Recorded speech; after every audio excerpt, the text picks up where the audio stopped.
Yung kissing scene ni Abel. Paano yun? Totoo na. That was my first kissing scene sa film. Oh!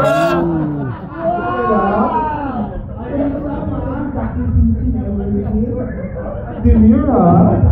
Yes,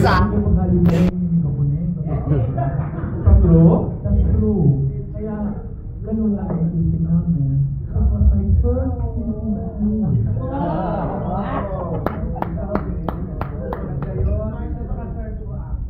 Sa mga character na grabe yung talaga. How did you play around that kind of character? What was that? Yung character mo kasi isa sa may pinakamalaking character because yung pinagdadaanan ng brother.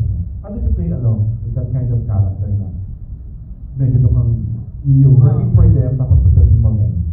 No, because before accepting the role naman, bibigay ko kami kung ano yung mga roles namin. One thing that Direct wanted to do was he wants to make it organic. Gusto niya raw. Gusto niya parang magpapargada lang kami. Lahat kami, may mga kanya-kanyang pinagdadaan.